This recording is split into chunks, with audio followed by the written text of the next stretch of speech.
Hello tout le monde et bienvenue dans cet nouvel épisode de podcast, c'est Lia ou Liansu qui vous parle et aujourd'hui on va parler de films et de dramas chinois et coréens qui parlent des relations frères et sœurs. Ok, donc sans plus attendre, je vais vous présenter ces dramas-là. Donc on va parler de deux dramas chinois qui s'appellent My Dear Brothers et Handsome Siblings. Donc j'en avais déjà parlé avant pour Handsome Siblings, mais c'est pas grave, je vais quand même réaborder de manière très rapide ce drama aujourd'hui. Et du coup, pour les films, on a Commitment, qui est un film coréen, et un film qui s'appelle Go Brother, qui est un film chinois. Donc je vais commencer par les dramas. Je vais commencer par parler de My Dear Brothers, qui est un drama chinois. Il est disponible sur Viki, noté 9,2 sur Viki. Il est sorti en 2021. C'est un drama qui a 37 épisodes de 30 minutes, 40 minutes max de durée par épisode. Il est adapté d'un roman appelé Jia Xiong Yu Zai Zuo Si de Yo Tian, en espérant que je prononce un peu mieux le chinois maintenant, mais en vrai je ne sais pas du tout parce qu'il n'y a pas d'accent donc je ne sais pas.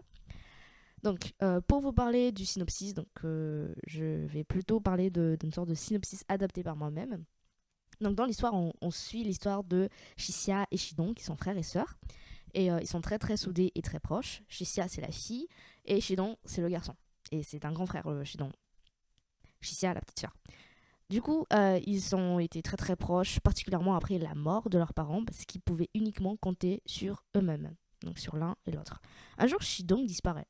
Donc le grand frère disparaît. Shixia part à sa recherche, mais atterrit magiquement dans un autre monde. Un monde de type Xianxia. Petit rappel, genre un monde fantastique avec des gens qui ont des pouvoirs et tout ça, avec des immortels, démons, bref, un délire comme ça. Du coup, là, on nous parle d'un nouveau personnage qui s'appelle Hochu, donc qui fait partie du secte Yuhua, dans ce monde de type Xianxia. C'est un immortel de ce monde et il a accueilli Shixia comme sa petite sœur. Hochu, précisons-le, c'est un personnage qui est un peu maladroit socialement et c'est donc beaucoup attaché à Shixia. En continuant ses recherches pour trouver son frère, Shixia se rend compte que le nom de son frère, Shidong, n'est pas très bien accueilli dans ce nouveau monde. Shixia retrouvera plus tard l'identité de Shidong, du Shidong de ce nouveau monde, mais cela va grandement perturber sa relation avec Roche, son nouveau frère, son nouveau grand frère, entre guillemets, des grands guillemets. Du coup, l'histoire va donc raconter les différents choix de Shixia et de Shidong, frères et sœurs, soudés dans le monde réel, mais est-ce qu'ils vont rester d'eux-mêmes quand ils seront confrontés à des enjeux plus sérieux dans le monde fantastique type Cynthia, où ils ont atterri ensemble.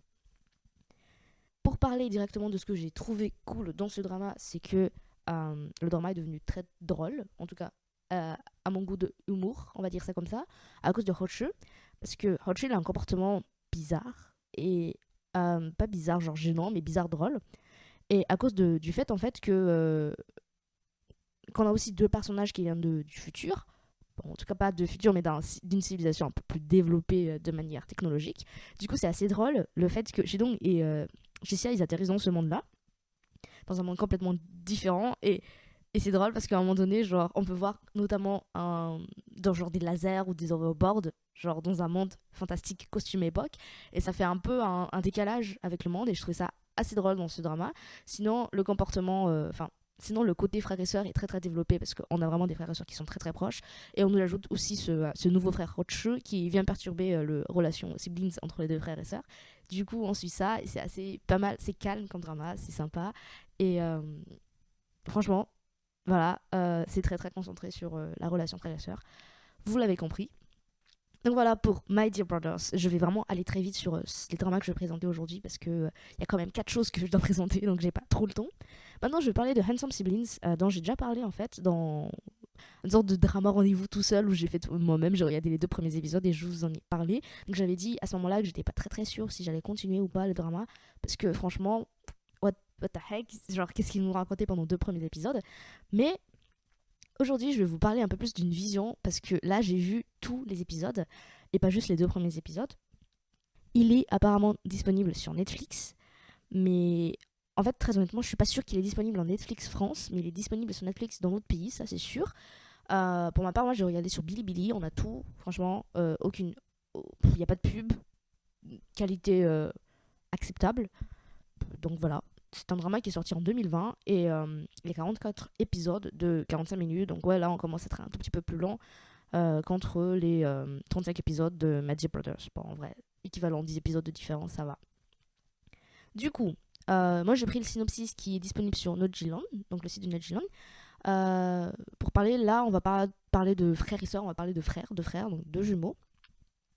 Donc le délire c'est que la maîtresse de la secte du palais Ihwa, attendez, je devrais peut-être préciser que c'est un drama costume époque de type wuxia, donc pas de monde fantastique, mais avec plutôt des arts martiaux, juste de la notion d'art martial chinois quoi.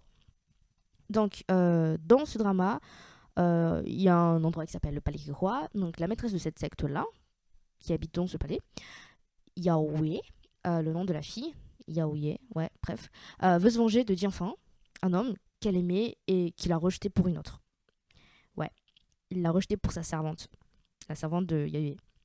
Donc pour cela, elle le tue. Elle tue le mec qu'elle aime. Et lui avec sa femme. Alors qu'il venait d'avoir des jumeaux. Donc sa femme vient d'enfanter et il tue les parents. Elle prend l'aîné, qu'elle nomme Hua Wuchie, et laisse le parrain des jumeaux prendre le cadet. Le cadet s'appelle Jian Xiaoyu. Donc 18 ans plus tard, pour achever sa vengeance, elle ordonne à Hua Wuchie de tuer Jian Xiaoyu alors que ces deux-là ignorent qu'ils sont frères. Ouais, globalement, c'est vraiment le synopsis de l'histoire. Ça nous dit genre le contexte. Ça a parlé que de ça du début jusqu'à la fin. Et ouais, en 44 épisodes. L'histoire se passe à peu près genre en 3 mois et demi max. Où on suit genre ce qui se passe entre les deux frères, le moment où ils se rencontrent. Il y a quand même les 2 premiers épisodes du coup dont j'avais parlé où on nous présente vraiment le contexte, qu'est-ce qui se passe, genre qui sont les parents, la scène au moment où genre la méchante tue les parents et après au deuxième épisode on se concentre un peu plus sur du coup 18 ans plus tard sur Jian Xiaoyu et on voit pas du tout Hua Wuxie avant. Donc on le voit à l'épisode 3. Donc c'est pour ça en fait que genre quand j'avais regardé 2 épisodes, c'était pas du tout présentable. Enfin, ça présentait pas ce qui était intéressant. Et en fait, le drama, il est vraiment intéressant sur ce coup-là. C'est des frères par le sang et en fait, ils sont devenus des frères par amitié, entre guillemets. Même s'ils ont été ennemis par le destin parce que quelqu'un a décidé à leur place que leur destin c'est de s'entretuer, que forcément un des deux va mourir. Et ils sont devenus amis par choix. Et c'est très, très intéressant sur ce coup-là. On suit vraiment une sorte de bromance, une vraie bromance, genre des brother romance sur le coup, parce qu'ils sont vraiment frères. Et on suit vraiment des personnages qui apprennent à se connaître et qui deviennent petit à petit amis. Donc voilà la notion de frères et sœurs dedans. Très très bien aussi comme drama. Maintenant, je vais vous parler des films. Donc je vais commencer par le film coréen, Commitment, où il me semble engagement en français, je ne suis pas très sûre. Il est noté 9,5 sur Viki. Il est sorti en 2013 et je pense qu'il dure à peu près 1h50, 1h53 de durée. Donc le contexte, c'est un peu genre... Ça parle d'espions nord-américains. Ça parle d'espions nord-coréens qui va aller au sud, donc dans le Corée du Sud. Donc pour le synopsis, on a, je vais vous lire tout simplement. Jusqu'où irez-vous pour sauver la vie de votre petite sœur? Telle est la question. Tandis qu'un espion nord-coréen échoue dans sa mission en Corée du Sud, ses enfants, Myung-hoon, qui est joué par T.O.P, pour ceux qui connaissent, et Hye-in, qui est joué par Kim Yo-jung, sont envoyés dans un camp de prisonniers en Corée du Nord. Le colonel Moon San-chul, officier haut placé de l'armée, propose un marché à Min-hoon, 19 ans, qu'il ne peut refuser. Infiltrer la Corée du Sud en tant que déserteur et tuer un espion nord-coréen connu sous le nom de Big Dipper en échange de la vie sauve de sa petite sœur. Lorsque Myung-hoon arrive en Corée du Sud comme jeune déserteur, il est pris en charge par un couple de Sud-Coréens qui s'avèrent être des espions nord-coréens. Il s'inscrit au lycée et se lie d'amitié avec Lee Hye-in, qui a littéralement le même nom que sa petite sœur, après l'avoir protégée contre des brutes. Donc Lee Hye-in a été genre harcelé à l'école et le mec il a défendu la fille. Et du coup, ils sont devenus amis à partir de ce moment-là. Et du coup, la suite, c'est que tandis que Myung-hoon essaie de mener à bien sa mission, il devient soudainement un handicap pour le colonel Moon, dû à l'instabilité politique au sein du gouvernement nord-coréen. Alors qu'un assassin est envoyé pour tuer Myung-hoon, pourra-t-il survivre et sauver sa vie et sauver sa sœur à son retour? Telle est la question, encore une fois. Du coup, on va suivre le fait que ce garçon est allé là-bas pour sauver sa sœur. En tout cas, pas sauver sa sœur, mais garder la vie de sa sœur. La garder en vie, en tout cas. Et il se retrouve en fait dans un cas où très vite, il va être le cible de la Corée du Nord. Enfin bref, franchement, vous allez voir, mais en gros, toute la motivation de ce grand frère dans ce nouveau pays était reliée au fait que tout ce qu'il importait, c'est de sauver sa petite sœur. On voit pas beaucoup sa petite sœur, mais on voit en fait sa façon de se comporter envers la fille qui est en Corée du Sud, qui a le même prénom que sa petite sœur, comme s'il était genre le grand frère de cette fille. Et on ressent en fait à quel point il aime sa sœur et à quel point il veut protéger sa sœur. Et du coup, voilà, ce que j'ai trouvé cool dedans, c'est que basiquement, Oppa is doing everything for his mémé, oui, sa petite sœur, mémé en chinois. Voilà.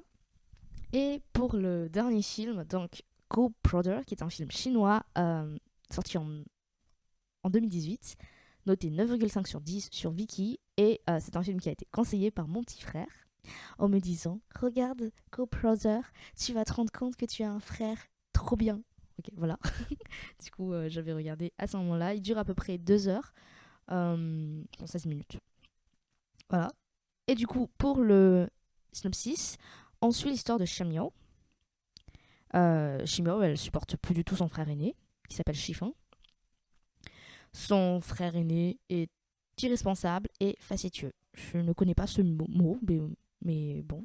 Bon, voilà, c'est écrit. Et elle souhaite continuellement qu'il disparaisse de sa vie. Mais un jour, à son réveil, elle constate que son souhait s'est réellement réalisé. Shifeng est maintenant le frère aîné de sa meilleure amie. En regardant Shifeng faire ses farces puériles habituelles avec ses amis, Shimeo se réjouit d'être fille unique. Du coup, contexte. On a des parents... les parents de Shimeo et de Shifeng sont dans une relation qui est détruite. En tout cas, dans une relation proche de divorce. Et on a une fille qui en a marre en fait de son grand frère et de ses bêtises parce que le mec il prend tout le temps sa petite sœur et elles ne se sont pas du tout aimées.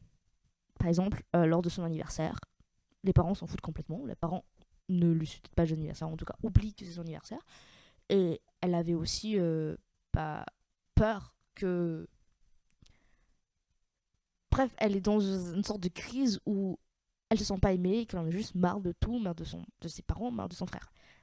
Mais le truc, c'est qu'après, quand elle verra son frère accorder plus d'importance à son ami, à sa meilleure amie en tout cas, parce que du coup, le grand frère va devenir le grand frère de sa meilleure amie au lieu de son grand frère, elle va faire une sorte de crise de jalousie de sœur, que personnellement, je connais très très bien.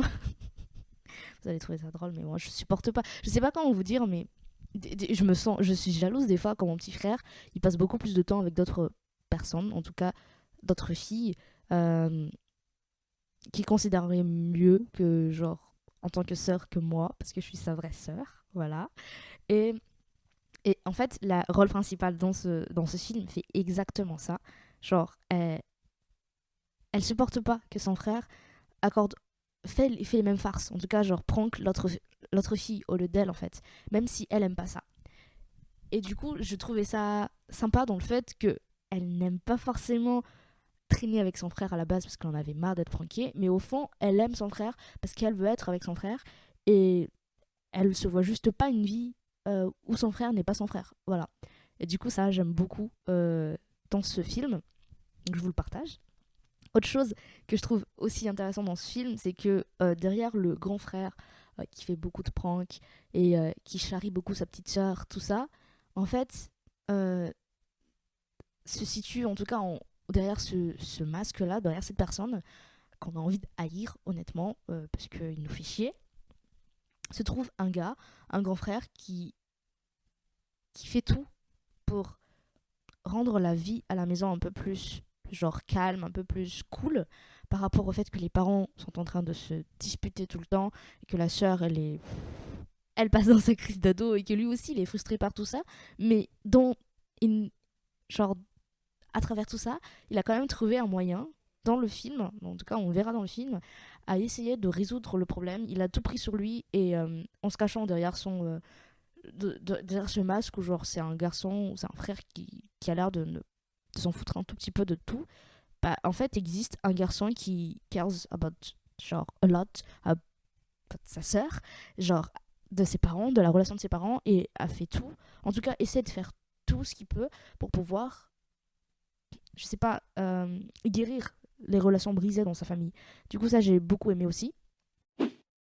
Les deux dramas les deux dramas que j'ai abordés au premier sont assez différents parce que le premier traite d'un sujet un peu, on va dire, My Dear Brothers est assez rigolo. Enfin, c'est pas très très sérieux comme bail.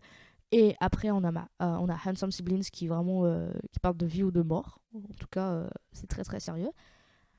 Et pareil un peu du coup pour la deuxième partie, on a Commitment qui parle de vie et de mort. Donc, d'un espion qui est jeune, qui a que 18 ans, envoyé en Corée du Sud.